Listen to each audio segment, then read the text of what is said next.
Good morning. Welcome to the Golden Gate Center for Spiritual Living. You are all here by divine appointment, and we saved a seat just for you. My name is Reverend Brent Davis. I'm a member of this community. And I have a secret to share with you. But first, follow Jim's lead here and turn off your cell phones. You'll turn them off completely. It won't interfere with the sound system. And then when you've accomplished that, let's turn and greet one another. Hello, everybody. Hey, good morning, Bodie. Ceaselicious.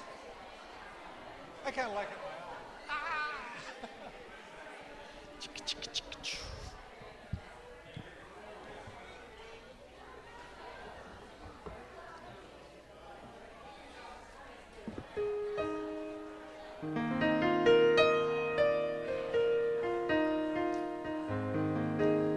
How good it is.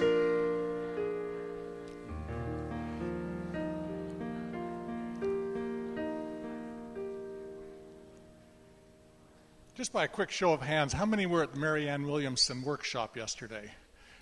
That was spectacular. And it kind of ties in with a little secret I want to share with you. The secret is that each and every one of us are created in the likeness and image of God. And what that means is that we are whole, we are perfect, and we are complete. And what Marianne said yesterday, if we are just willing, if there's just a willingness of us to open up to that spiritual side, to that inner truth of who we are, that is a huge step. So I welcome you here to the Golden Gate Center for Spiritual Living, where we are here to support you in your opening and continuing journey. The words of the morning chant will be on the wall, followed by a spiritual mind treatment by Reverend Karyl. So this is a new chant. Are you wired up? Yes, I am. This is a new chant, and following along with what Reverend Brent said, we let go of anything that is unlike that divine light within that is the divine light of God. So it goes like this. I am letting go of the things that no longer serve me. As I'm letting go, I am free, I am made whole. That's it. I am letting go of the things that no longer serve me. As I'm letting go, I am free, I am made whole. Let it just drop away. I am letting go of the things that no longer serve me. As I'm letting go, I am free, I am made whole. And as we turn within with that same idea, I speak this word of absolute truth, that the light of God that Reverend Brent spoke about is the one light of the world, of the universe. The life of our source is the one life. The love that is outpictured in every single thing that is created is from that one infinite love of which we all partake. And so I know that the light, the love, and the life of the infinite one is who I am. I know that is who each one of us is. I know that anything that feels like lack or limitation or loneliness, anything that feels diseased or less than whole is a structure of our imagination that can be let go as easily as we let each breath go. As easily as the lungs just let that air go. Anything unlike the perfection of the infinite life can be released. And as we do that, our essential nature, my essential nature, your essential nature, is magnified, is expressed, is shared, is connected with, is exemplified in everything that I do. I express my source as I let go of everything that no longer serves me. As I let go, I am free, perfect, whole, and complete. And as I know this for myself, I know this for each one here. And so I release this word now into the divine law so that it may be made perfectly in each life.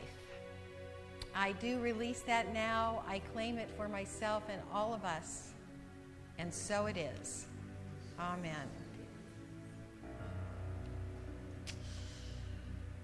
Welcome, welcome, welcome to August. I'm Reverend Karyl Huntley, for those of you who I have not met, and I want to remedy that in about an hour and 15 minutes. So right now we're moving into a wonderful gift by our music. He's kind of like Pan, you know, with the with the flute. Pan, yeah. Bodhi Sechko is our music director, and look at all of the instruments he has that I love because they're so natural. So please welcome Bodhi.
awestruck. Oh, goodness. So welcome. I'm Michael Hart. I'm your practitioner this morning. And we like to begin with gratitude. And today, I just have to give gratitude to Bodhi for this wonderful, whimsical, magical experience.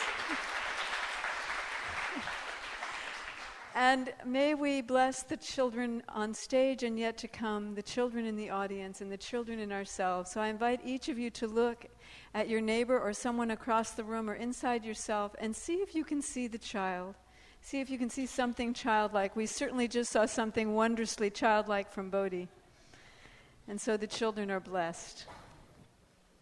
And I have a few announcements for you. They're all in your bulletin. But the first one is that, of course, today is Forgiveness Day, and we have Bob Plath in our midst, amazingly enough, because tonight is the Heroes of Forgiveness celebration at Angelico Hall, Dominican College in San Rafael at 7 o'clock, honoring, among others, our own Jane Jennings.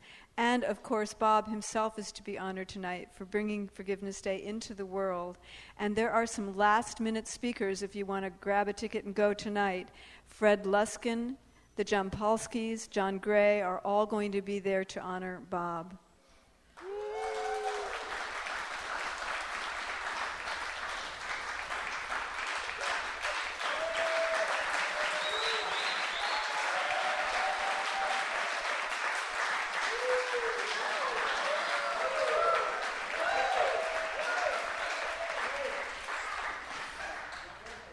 Bobby did it. And this Thursday, Reverend Sarah is having her Extra Edge meeting at 8 o'clock at Il Fornau. The topic is going to be forgiving yourself. And on the 18th, we have a community picnic coming up. You have little flyers on every other seat here today. It'll be $5 for the barbecue, and if you'd like to bring something to share, please do. And Tom Merrill, where are you, Tom?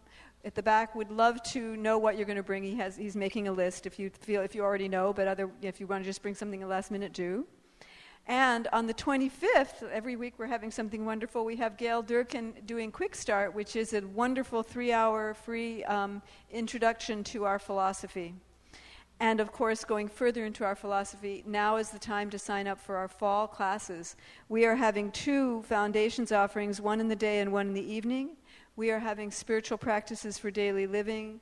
We are having the second year of practitioner studies. Please do sign up for that if you're qualified. And we have Speak Your Word, Change Your World, Create Your World, coming back by popular demand in November. And last but not least, Reverend Karyl's offer to have a few people over for a garden party was wonderfully successful. They're both sold out. The first one is next week, August 11th, if you signed up for it. And the second is on September 8th. However, she's not the only person who can do this. She will do more, but if anyone else would like to host a garden party or any kind of a potluck at your house, you're welcome to do that as well. So let Karyl know. And now I'm going to turn it over to our wonderful, fresh back from Asilomar spiritual leader, Karyl Huntley. Thank you, Michael. I have one announcement, and that is you have in your midst here what we call our legacy team. And those are people who look at how we can develop the funds of our wonderful center. And so on November 3rd, we're going to do something that we've never done before, and that is we are going to throw a party for people who have decided to put the Golden Gate Center for Spiritual Living in their legacy planning. That means in your will or in your trust.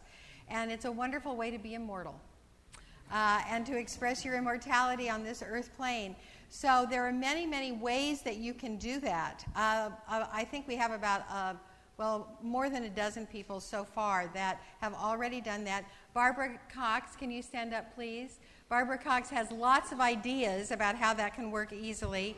Also, if you would like to talk to Rick Walt, Gail Garvey, these are on the team as well. So that party for you will be on November 3rd at Jane Jennings' house on the beach. So that should be wonderful. I'd like to once again now welcome everyone who is here for the first time. I see new faces, so I would love to meet you. And thank you so much for coming on this first Sunday of August. Moving into the message now, I want to, since it's the beginning of the month, I want to kind of review with you what we're doing this whole year. Our theme is the new world and the ancient path, knowing that there is wisdom from our ancestors that can inform us right now about spiritual truth and how to have a better life. And we believe that the shift into a world that works for everyone literally has already happened. And so we look at current trends to show us how it's already beginning, that we are entering that world that works for everyone. And what we're doing is going through a growing cycle, which happens every year. The growing cycle appears on the land, and the growing cycle can be nurtured within us. And so we started here at the beginning of the year with conceiving. That was when the light just begins to increase after the winter solstice. We went on to dedication. As our ancestors blessed the seeds that would be planted, we dedicated our life to what this year was going to be for us.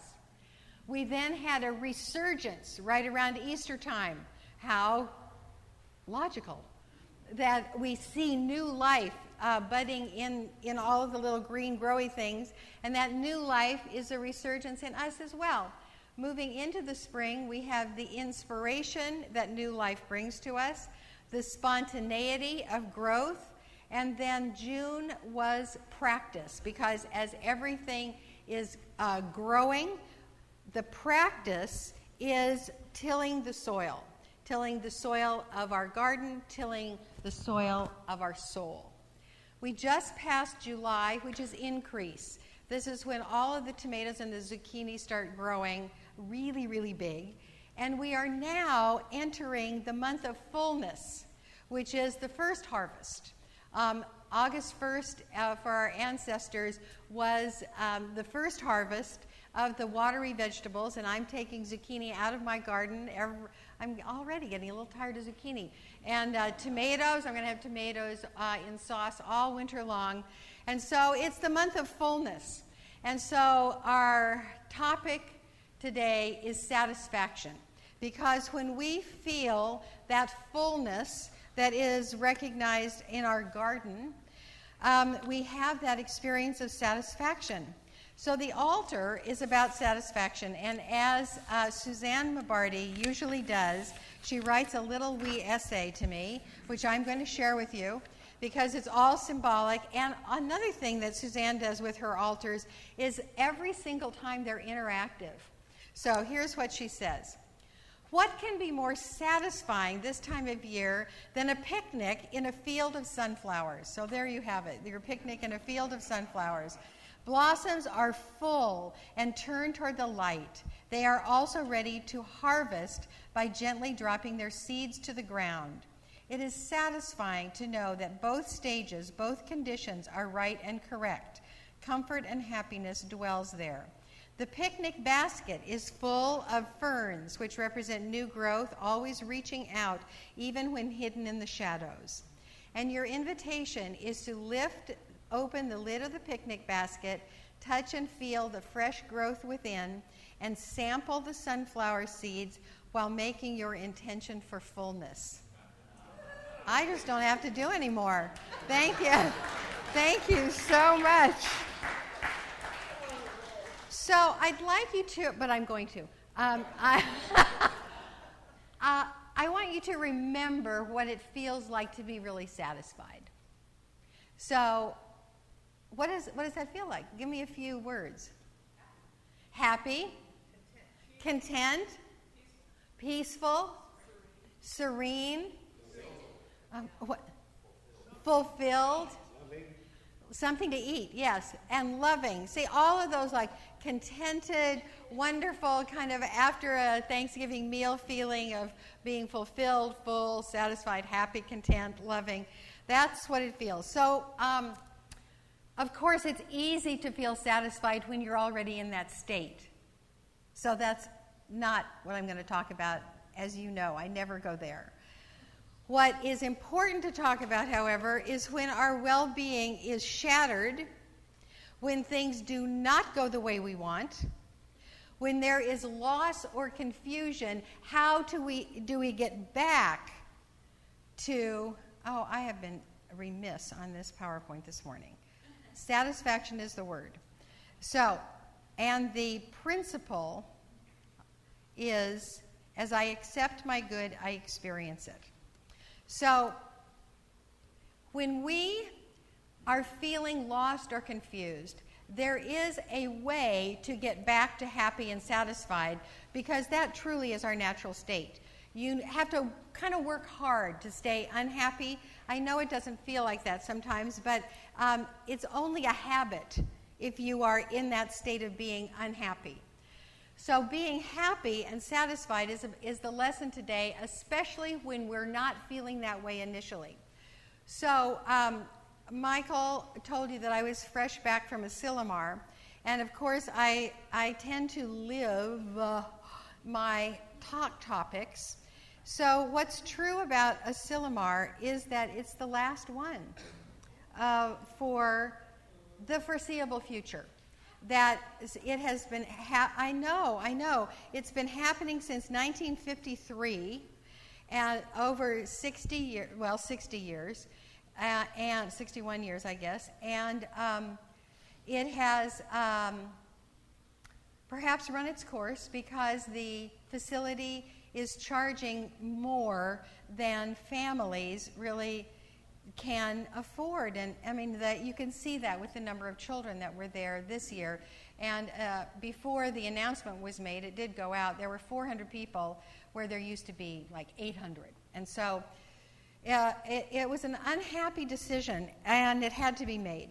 So I have been going since 1981, and most recently 21 years in a row. I've gone my daughter's birthday is on August 1st, and so I did not go and it always falls in Asilomar. So I didn't go the year she was born, but every single year since then, I have gone with Melanie and Michael before he moved away.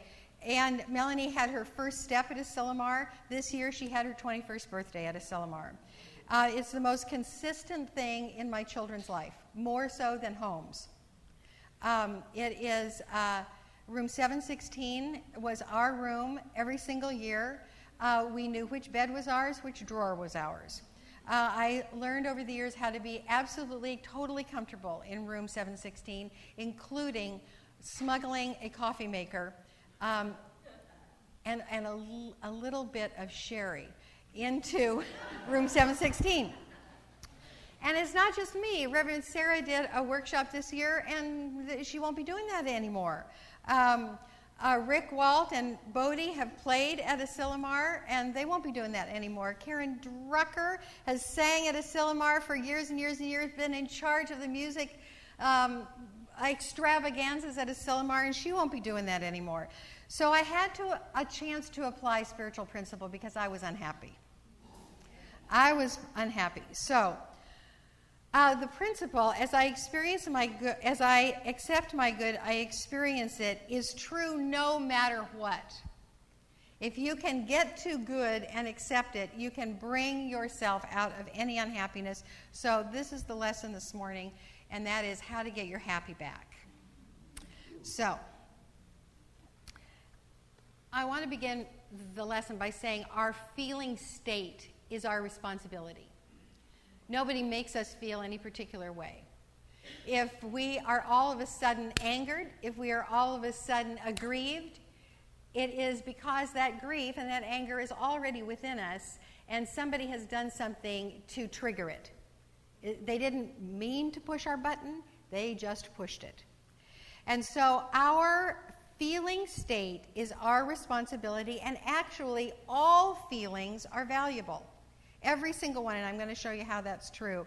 It's actually a blessing of being in our bodies because we experience feelings in our body. We cry, we have that hollow feeling or that full feeling in our heart space. We have that angst in our gut.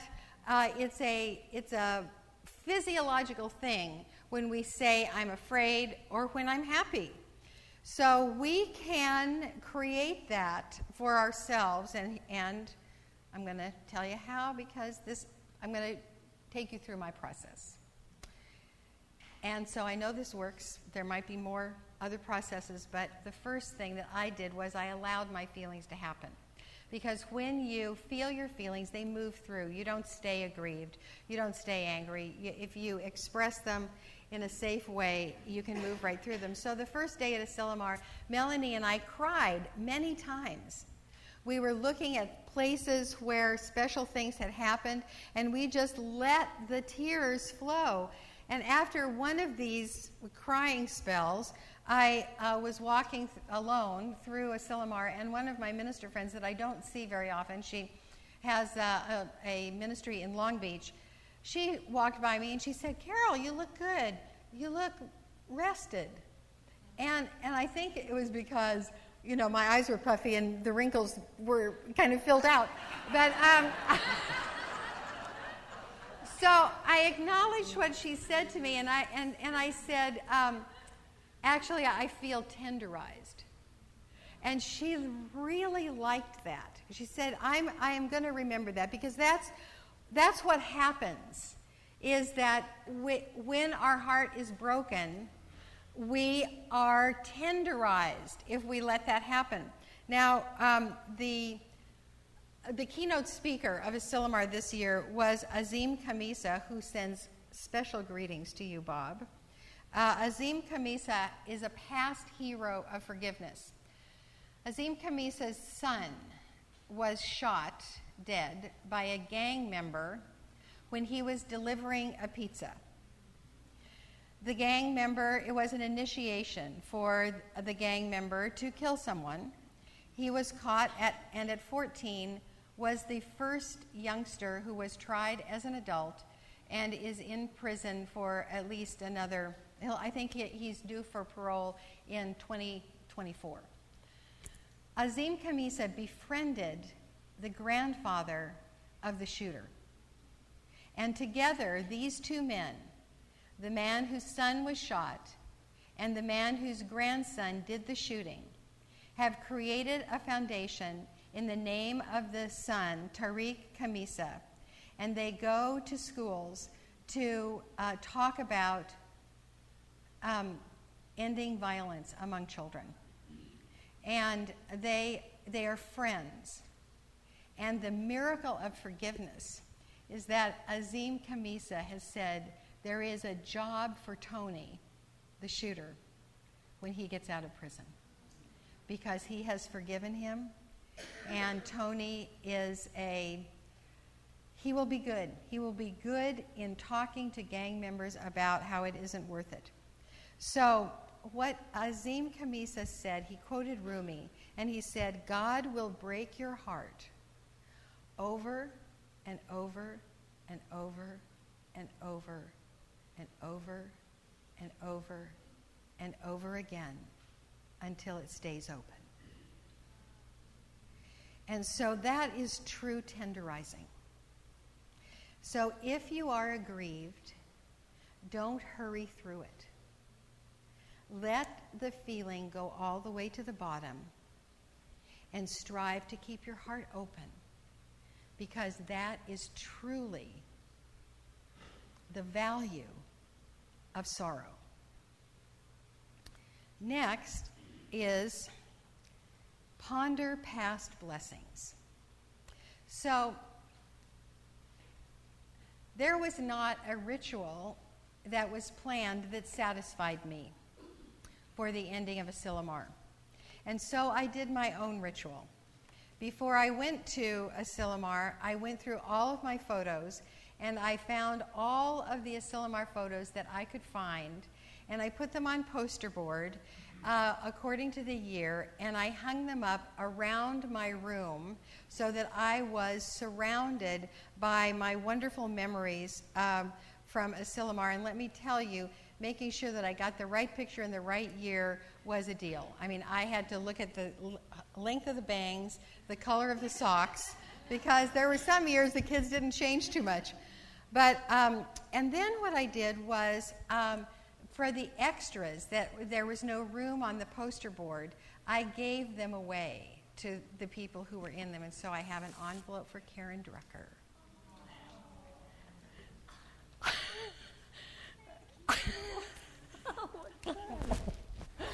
So the posters are all over here.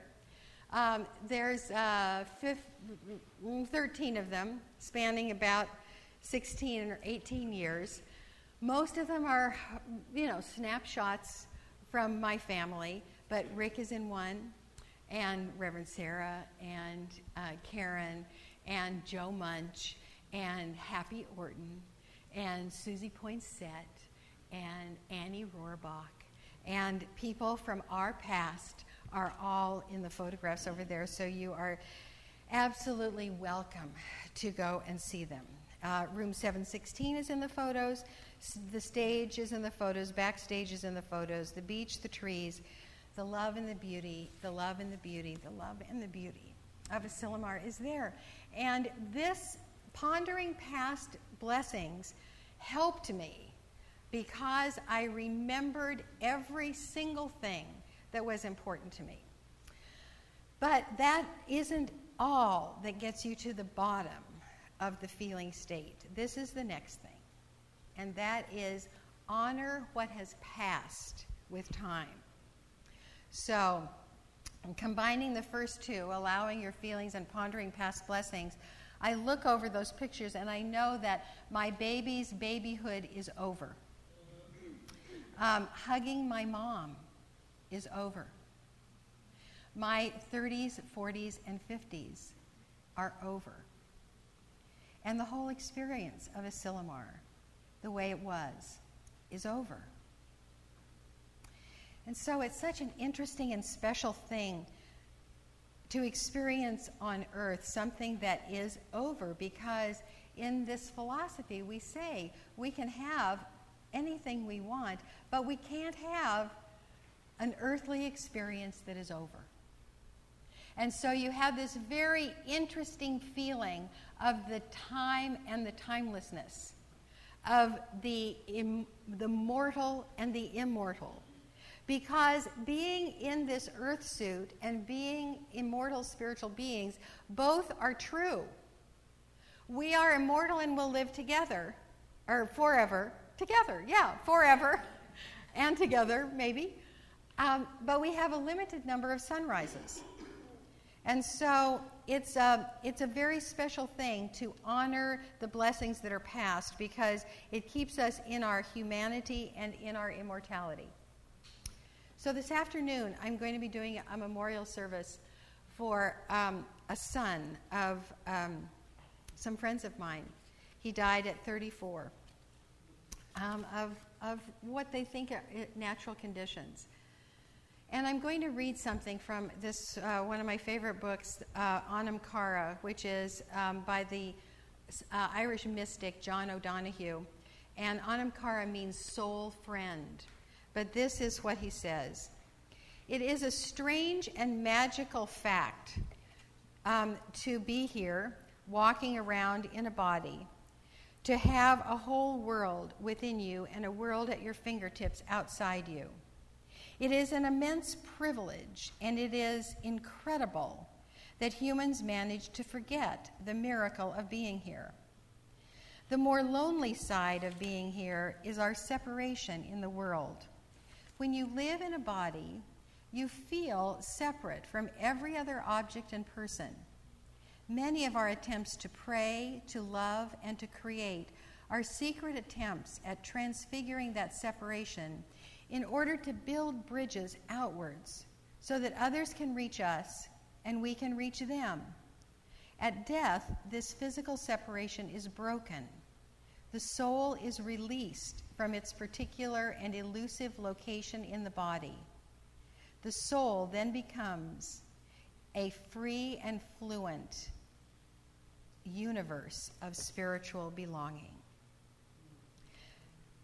And then in my own book, I quoted John O'Donohue when he writes, "To continually transfigure the faces of your own death ensures that the end of your life, your physical death, will be no stranger, robbing you against your will of the life that you have had. you will know its face intimately. Since you have overcome your fear, your death will be a meeting with a lifelong friend from the deepest side of your own nature. So I think this is immensely useful because, you know, all of us are going to face our own death. And if you don't want it to be an experience of robbing you against your will of the life that you had, honoring and letting go of things that have ended in a conscious, beautiful, sacred, and loving way is a practice that is extremely valuable. And so for us to be able to honor what has passed with time and know that it was beautiful, it was a blessing, and in this physical world, it's over. And when we can get there, we're at the bottom of that feeling state. And we can turn the corner into a deeper sense of happiness and satisfaction than we could ever have if we didn't get to the bottom of this feeling state. And so with this, we turn the corner start up again. And the next is discern the qualities of things past. What was it, if you take it to its essential nature without the specifics, what did you experience? I experienced love and beauty at Asilomar. I've experienced vacation consciousness. I don't know how else to say it. I experienced inspiration and friendship. And those were, even though the friendship there's a quality of friendship that is universal, sort of above everybody that is your individual friend. And so what I did and what I want you to do is to go through those things that have passed and say, what was so wonderful to me? What was so special? What was the experience that I loved so much? And when we do that, we can then accept these qualities as absolutely unlimited. These are divine gifts that can come to us again and again and again in different circumstances. So if we feel the shift, and I did this, this was a good grief for me.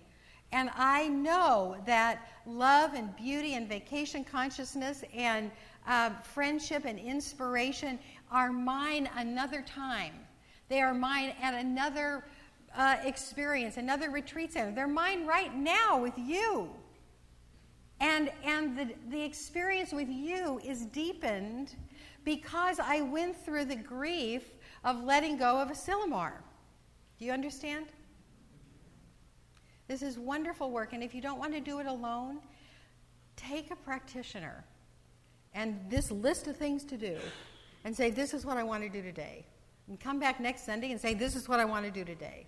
Because we are here to help you have the deepest spiritual experience and the most love and the most joy and the most happiness and the most satisfaction that you possibly can have in your life.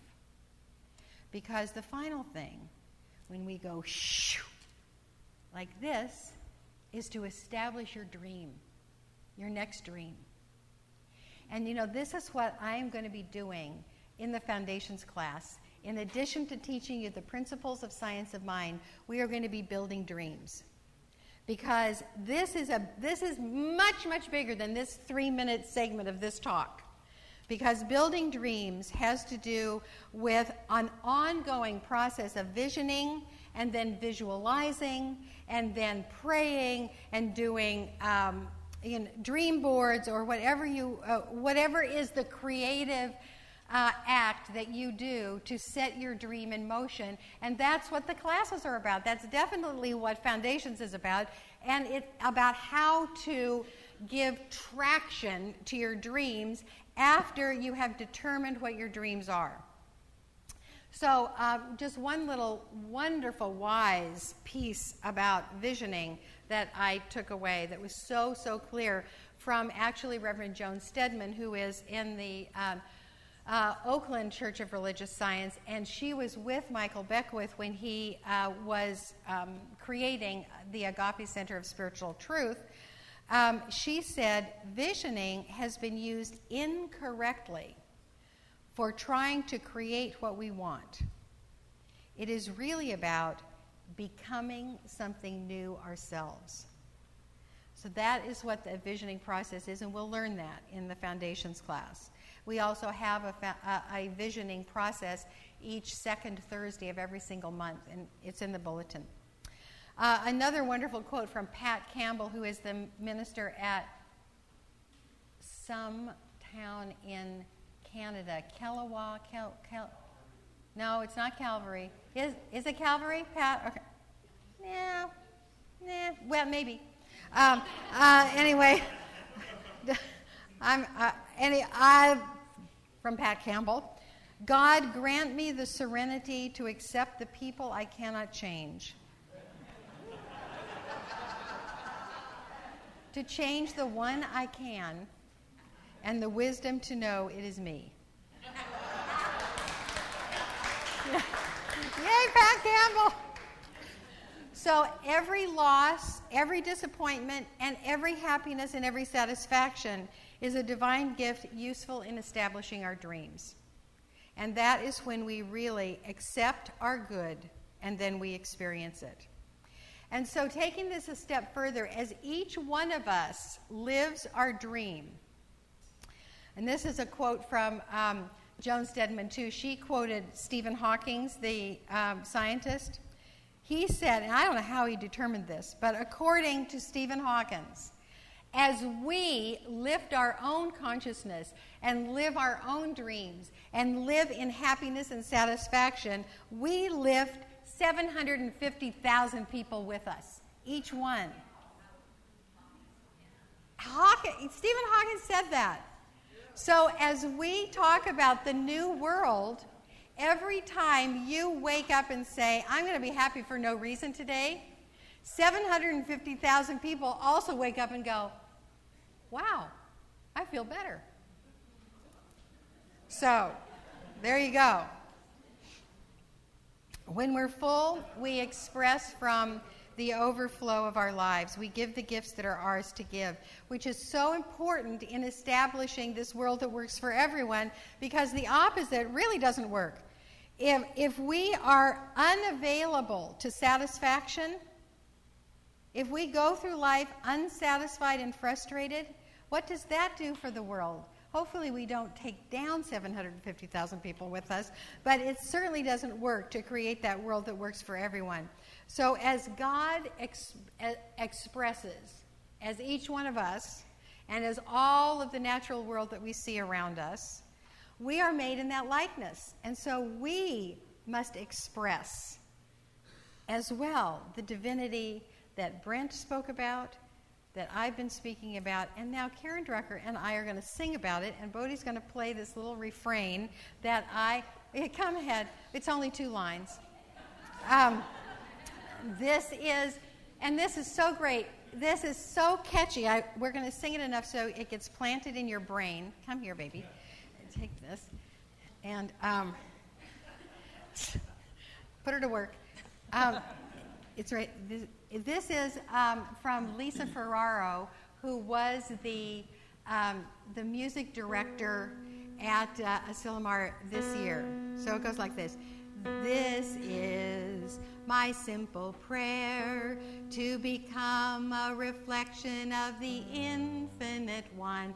This is my simple prayer, to become a reflection of the infinite one. This is my simple prayer, to become a reflection of the infinite one. This is my simple prayer, to become a reflection of the infinite one. This is my simple prayer, to become a reflection of the infinite one. This is my simple prayer, to become a reflection reflection of the infinite one. This is my simple prayer, to become a reflection of the infinite one. This is my simple prayer, to become a reflection of the infinite one. This is my simple prayer, to become a reflection of the infinite one. This is my simple prayer, to become a reflection of the infinite one. Thank you, Dr. Drucker. And as we take this truly inside, in our inner work, we resolve to allow the natural state of happiness and satisfaction to be absolutely alive in us. We commit to taking life's dissatisfactions and transforming them into inspiration for what happiness and satisfaction would look like and feel like in our life. We allow ourselves to love ourselves enough that we move into that state of happiness and satisfaction.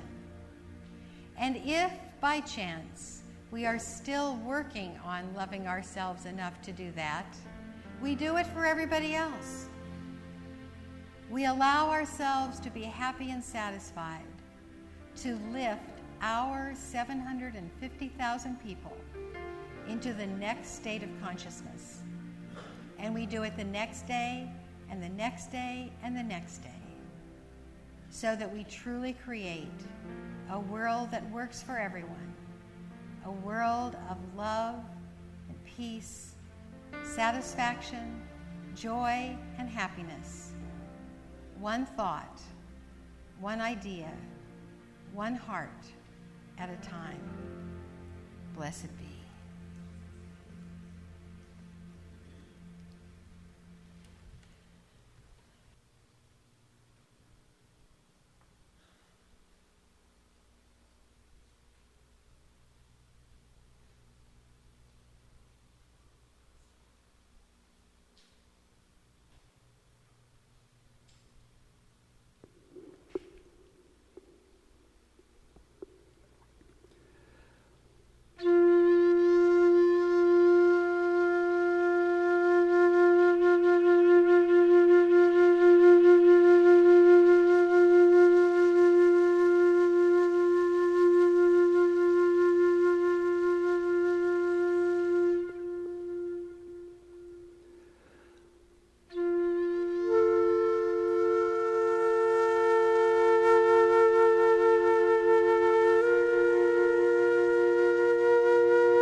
so amazing. It's like we have a whole little chamber ensemble over there. Yeah, we do.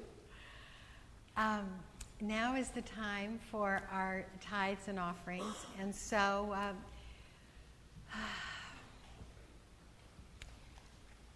just live in your generosity right now. And in this space of happiness and satisfaction, thank you in advance for whatever it is that you give. Your presence here is so precious. We have many people who automatically have their commitment taken out of a bank account somewhere on a weekly or monthly basis. Thank you for that. Thank you for anything that you put in the basket this morning, because you support each other in creating, co-creating, and sustaining this precious community. And so, if you would just take your gift in your hands, put it next to your heart, and realize that in this infinite universe, there are always the next gifts to give and receive. And this next gift that we give goes with our own heart print on it, our soul, our way of loving. And it serves and fills, supports, and nurtures this community and everyone in it. Blessed be.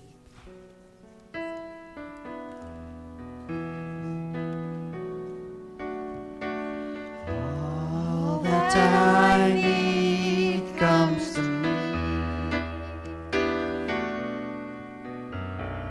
All that I need comes to me. The light of love and grace upon my face.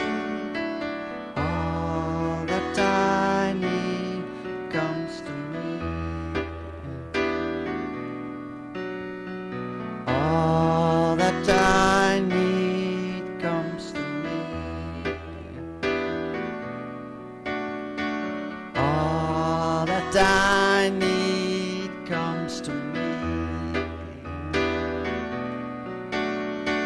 Light of love and grace shines upon my face. All that I need comes to me. All that I need comes to me. All that I need comes to me. Light of love and grace shines upon my face. All that I need comes to me.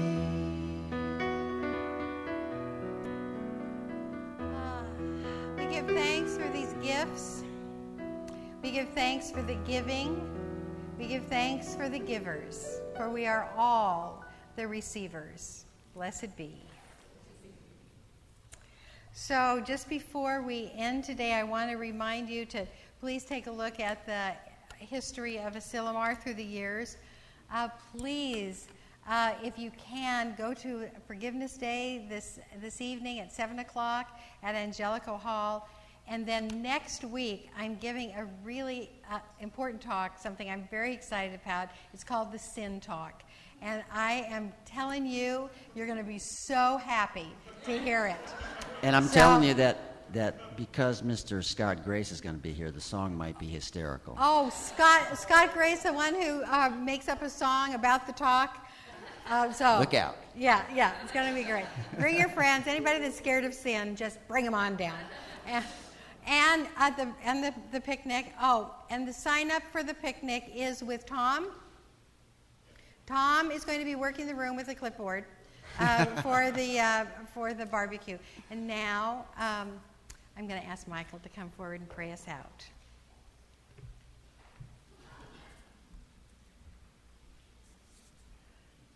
So would the practitioners come forward? These practitioners are here to give of their time to you today.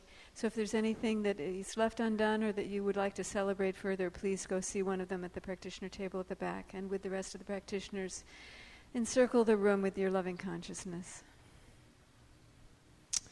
And I invite you to join with me now in spiritual mind treatment, in the knowing that there is one life, that life gives of itself in air, in water, in fire, in earth, that life knows only joy, does not even recognize, has no space for, does not know sorrow, limitation, or any kind of injury. That one life lives in smiling repose, in the delight of its own creation, and all that there is created of it and by it and for it and as it. And therefore I am a part of it. And as I know this for myself, so I know it for each one within the sound of my voice, each one a part of that infinite living creation of joy. And so I know that I can take off the garment of sorrow, and if it needs to be honored, hang it up and look at it. If it needs to be washed clean, wash it. If it needs to be burned, transmute it. If it needs to spring again, recycle it. So that I am left whole and naked in the face of the infinite joy. And I call this self out for myself and for each one in the sound of my voice, that opening in consciousness that enables each one to touch that joy, to feel it at the bottom of all other feelings, that springing forth again and again into joy, into the knowing of that which knows only good, so that experience of good is all there is room for in our lives. And I celebrate this. I give thanks for that within each one that knows the joy. And in gratitude, I release my word to that law of mind that takes what is known and creates therefrom a world of more and more and more. And so it is. Amen.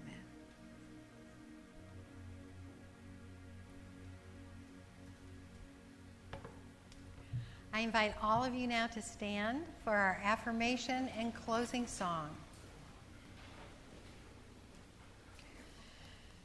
So right up here, I continually look to my blessings, past, present, and future. My blessings are never-ending, continuous, and increasing through my awareness of them. Therefore, happy and satisfied is my natural divine state.